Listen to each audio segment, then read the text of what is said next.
Let's continue the action and welcome our next fighter to the cage. Out of the red corner, this submission grabber stands 5 feet 10 inches tall, official weight 225 pounds. Representing Maxim Gym, ladies and gentlemen, from Hobart, Indiana, let's welcome Quinton Collins. Here comes Quinton Collins. So we got some more action in the big boy division here. There's another gentleman out of Indiana, a veteran of Hoosier Fight Club's amateur series. I think you know that promotion pretty well, don't you, Steve? I have had my experience in that division.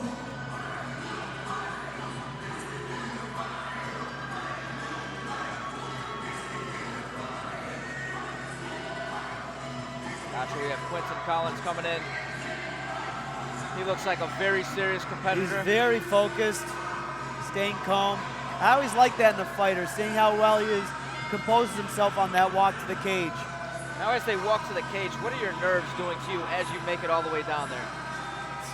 Everybody's different. Everybody's different. His opponent to the cage, fighting out of the blue quarter. This MMA-style fighter stands 5 feet 10 inches tall, official weight 220 pounds. Let's welcome James Harrison.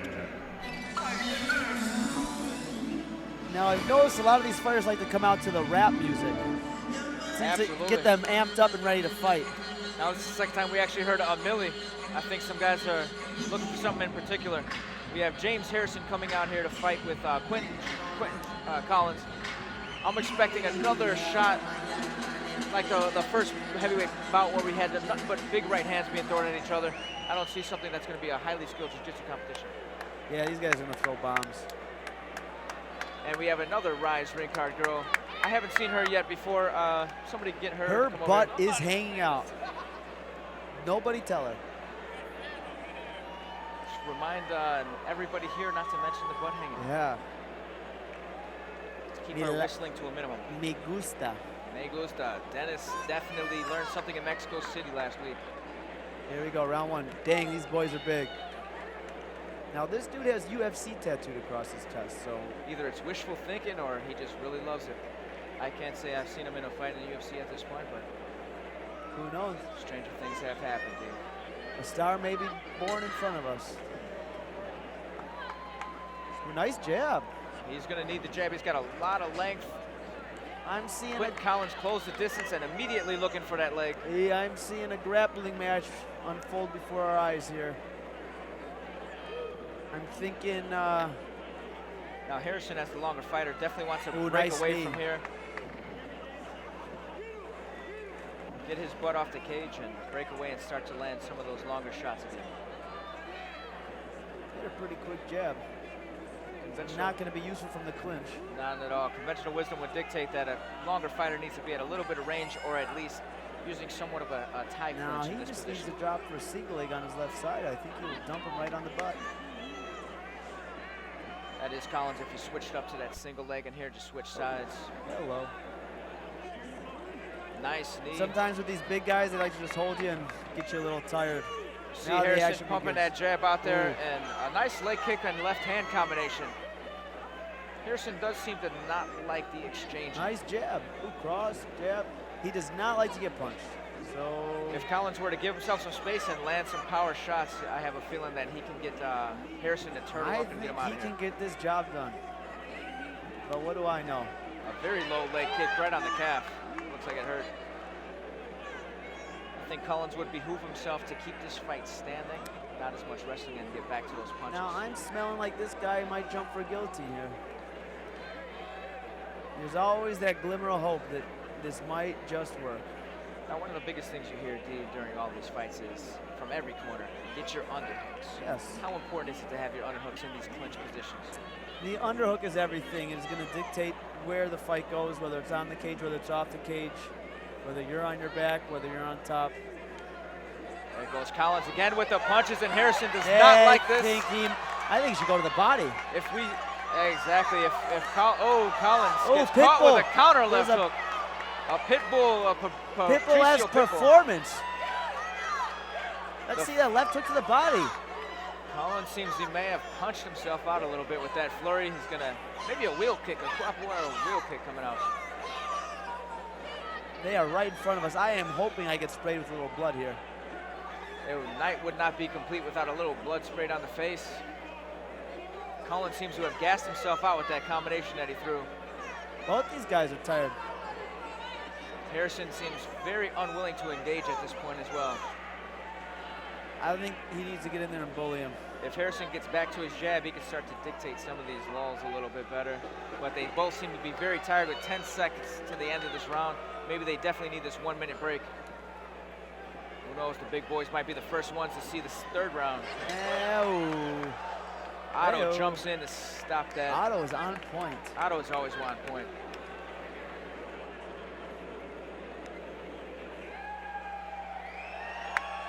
Now we have our next station break here. That's the same one. Her butt is out. No shame. Oh, wow. There we go. Our the producer just got a the wink and a kiss. And a kiss. I only asked her to give you a wink, but she gave the kiss. That's a little improvisational skills on her part. Now we see this combinations, and Collins is landing not flush shots, but he's landing them hard enough, and Harrison is turtling up in these positions. Standing up, Harrison does not necessarily have an answer for the punches of Collins. Collins, I think, might have put a little too much effort. Left hook as a counter. He must have been watching Bellator 138 last night. I think that slowed him right down. Nothing beats two big heavyweights squared up, winging shots at each other. Actually, that's not true. 4 heavyweights. 4 heavyweights would certainly beat that. Let's see if we can get that started, Mr. D. As we prepare for the second round here, Collins and Harrison, no touch of gloves. Collins just wants to get right to business.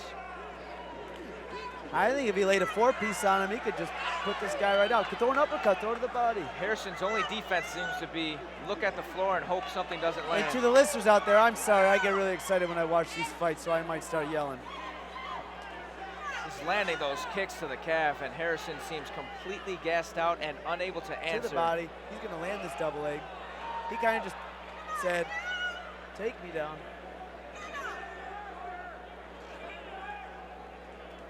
Not much happening here as Collins is working for a position slowly, landing that left hand.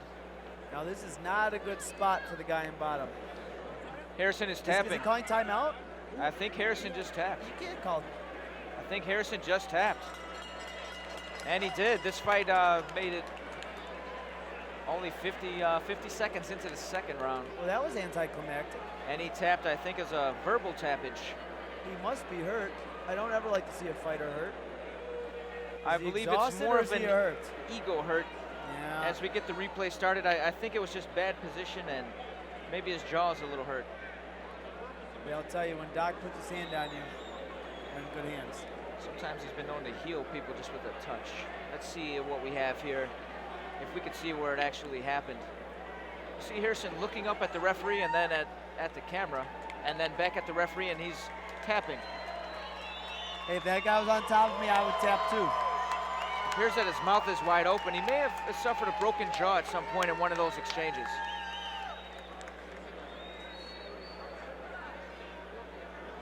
I wonder if Tattoo Candy does any tattoo removal, because that UFC tattoo might need to go. Hey, funny you should mention that. We have Tattoo Candy in the building, and they are doing removals and additions. Maybe an so addition. Go check out Tattoo Candy. Our wonderful. Now we see a jab to the stomach, and the double leg didn't seem to be much on it. I think it was the body shot. Knocked the wind out of him. Knocked the wind out of him, and from here, Harrison's mouth is open. He seems to be looking up at the referee Let's this hope he entire can time. get up and fight another day. You never want to see any of these guys permanently hurt. I think it's more exhaustion and some of those right hands to the chin that caused the verbal tap out. Well said, Rod. I couldn't have said it better myself. These guys are giving it their all out there. And it's good to see Harrison making his way up on his own volition. Let's get a round of applause for Harrison.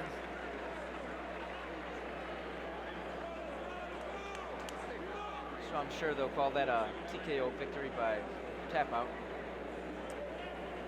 Or by UFC.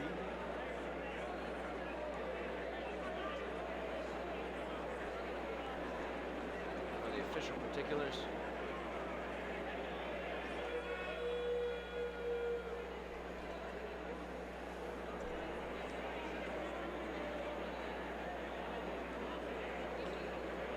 Collins still seems to be quite a bit tired, like he might take a nap right after we're done announcing him as the victor of this bout. Ladies and gentlemen, this bout ends at 50 seconds of round number 2. Referee Otto Terriero stops this bout for your winner by verbal tap out, Quinton Collins.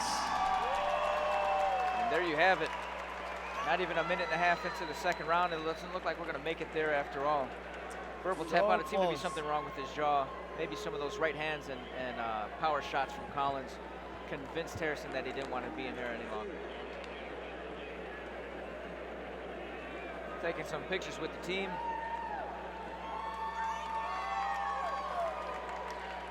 Collins has some fans that have come out from Indiana to watch him win by tap out here in the second round at Rise 01.